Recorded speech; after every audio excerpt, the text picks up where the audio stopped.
What happens when the person you're taught to trust with your soul is hiding something unspeakable? Is it madness, belief twisted into obsession, or a hunger for control that hides behind ritual and authority? I'm Brittany Ransom, and this is When Killers Get Caught, a podcast where we dig into the lives, behavior, and psychology of people who commit the most extreme crimes and what happens after they get caught. In this episode, we're unraveling the story of Hans Schmidt, a Catholic priest who performed forbidden rituals, lived a double life, and committed a murder so brutal it shocked the nation. Because even behind the collar, and even behind the altar, the truth always leaves a trail. For centuries, the Catholic priesthood has been associated with moral authority, ritual purity, spiritual guidance. Priests are expected to live apart from ordinary temptations, stay celibate, stay disciplined, and devote themselves entirely to God. In many communities, particularly immigrant communities in the late 19th and early 20th centuries, priests were not merely religious leaders.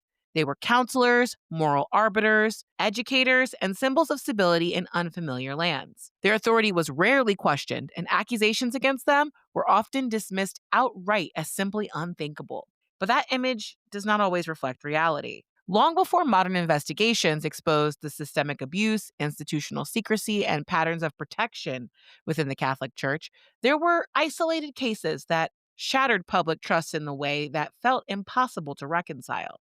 These cases were rare not because wrongdoing didn't exist, but because the cultural, legal, and religious structures of the time were ill equipped and often unwilling to even confront these situations. No case did that more completely than the story of Hans Schmidt. In the early 1900s, Schmidt became the only Catholic priest ever executed in the United States. His crimes were not only brutal, but profoundly symbolic. He illegally married a woman in a secret ceremony he performed himself, got her pregnant, and when the risk of exposure became unavoidable, he murdered and dismembered her with chilling deliberation.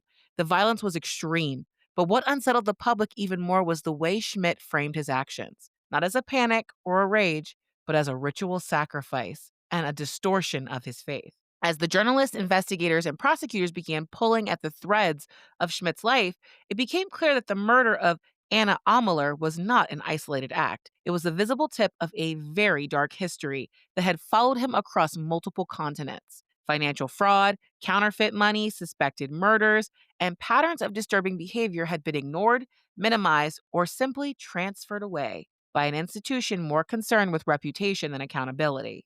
This is the story of Hans Schmidt, the priest who preached sacrifice, practiced bloodshed, and left behind one of the darkest chapters in American religious and criminal history. So to start, Hans Schmidt was born in 1881 in the Bavarian town of Offschenfenberg. It's in Germany, a small community steeped in a very Catholic tradition. By outward measures, Schmidt appeared to be an intelligent and deeply religious child. He showed an early interest in church rituals, he memorized his prayers quickly, and he demonstrated a seriousness that adults often mistook for devotion. But beneath that surface were behaviors that, in hindsight, stand out as very troubling. As a child, Schmidt spent long hours watching animals be slaughtered at the local abattoir, which is essentially just a butcher. While other children recoiled from the sights and sounds of blood, Schmidt would watch with fascination. He would watch them cut, the draining of the blood, the methodical separation of the body parts, not with fear, but with calm attention. It wasn't merely curiosity, it was a fixation. At the same time, Schmidt immersed himself in Catholic ritual. He built homemade altars, reenacted Mass in his home, and played priest pretend with an intensity that went behind normal childhood imagination.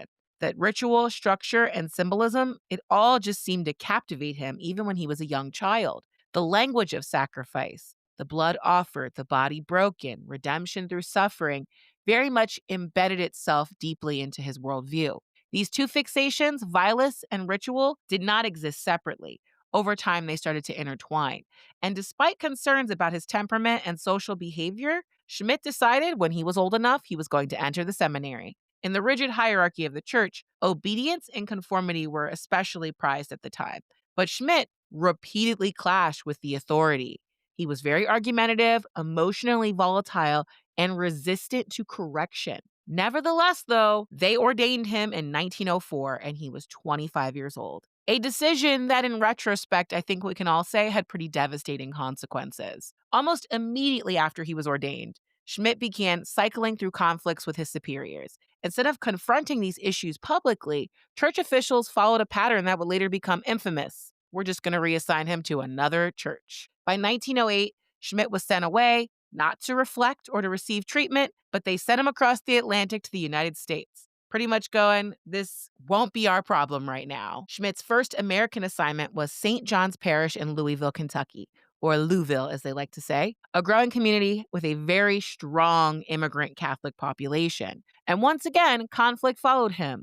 Parishioners started complaining that he had a very short temper, he was very erratic, and he honestly had a lot of unsettling intensity. People would have meetings with him, and they said the way that he would just stare at them creeped them out. But instead of investigation or discipline, the solution was relocating him again. And this time they sent him to New York City. He gets assigned to St. Boniface Church in Manhattan, where he encountered a woman, Anna Aumuller. Anna was a young Austrian immigrant. She had recently arrived in the US. She was employed as a housekeeper, and she was kind of the perfect victim. She was isolated, financially dependent, and very far from her family and support system. The power imbalance between him being her preacher, her priest, was severe. It wasn't just priest and employee, but also the spiritual authority and subordinate laborer. The relationship started very quietly, but it couldn't remain hidden for too long. When Schmidt got transferred again, this time to St. Joseph's Church in West Harlem, the relationship continued in secret. The church's frequent relocations, intended to manage internal problems discreetly, instead allowed Schmidt to maintain a double life. And on February 1913, he pretty much crossed the line where you can't go back. He performed a marriage ceremony, himself secretly marrying him to Anna. And under Catholic law, the ceremony was invalid. In fact, the act is considered to be a very serious sacrilege. Priests are forbidden to marry, and he had no authority to perform a sacrament that would only benefit himself. But to Schmidt, this ritual mattered more than law. The structure of the ceremony, the symbolism, the act of binding were all things that he valued. And for Schmidt, rules existed to be manipulated. In the summer of 1913, Anna told Schmidt she was pregnant. For Schmidt, this was not simply a scandal, it was an existential threat. Exposure would mean he'd be defrocked, publicly humiliated, and possibly put in prison. He wasn't entirely sure. Unlike previous conflicts, this was not something that a transfer would fix. Instead of fleeing or confessing, he just started planning. He rented an apartment for Anna in northern Manhattan, claiming it was for one of his relatives coming from abroad. He purchased a butcher's knife and a hacksaw, gathered heavy pieces of Manhattan schist, a detail that would later actually unravel his plan. And these actions were not impulsive. They were calculated, deliberate, and methodical. And for folks who don't know, schist is a shiny, foliated metamorphic rock that's characterized by very flaky, minimal grains, kind of like mica powder that people put in resin projects. It's the only reason why I know anything about it, because I do things with resin. He decided that everything was going to go down September 2nd, 1913, and he goes to Anna's apartment. First, he slashes her throat with a knife, severs several major blood vessels, and then, with chilling calm, he decapitated her, sawed her body in half, wrapped each section in newspaper dated August 31st, suggesting that he had been preparing. This was not just improvised. And then the lower half was placed inside of a pillowcase that was embroidered with a monogrammed letter A. To each piece, Schmidt tied heavy stones. He believed that if he just dumped her in the river, it would erase everything. After he dumped Anna's remains in the Hudson River, trusting that gravity and water would conceal the crime, surprise, they didn't. 3 days later, children on the New Jersey shoreline found a woman's torso. And then further downriver in Weehawken, the lower half of the body surfaced, still wrapped in that distinctive pillowcase. The case crossed state lines, but the New York Police Department took control due to the nature of the evidence. The autopsy revealed the victim was under 30, had recently been pregnant, and had likely given birth prematurely before her death. Then came the pillowcase. Police traced the embroidered A to a linen manufacturer that kept meticulous records. Those records led directly to Anna Aumuller's apartment.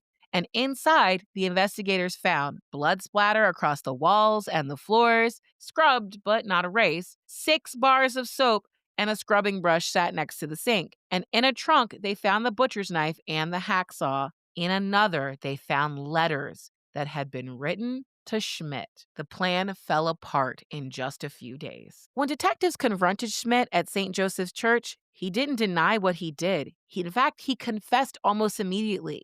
And he told the police, "I loved her. Sacrifices should be consummated in blood." That statement set the investigators off. They were completely shocked because Schmidt wasn't framing these murders as fear or desperation, but as a ritual. Love, sacrifice, and blood, inseparable concepts in his mind. This wasn't remorse, it was justification.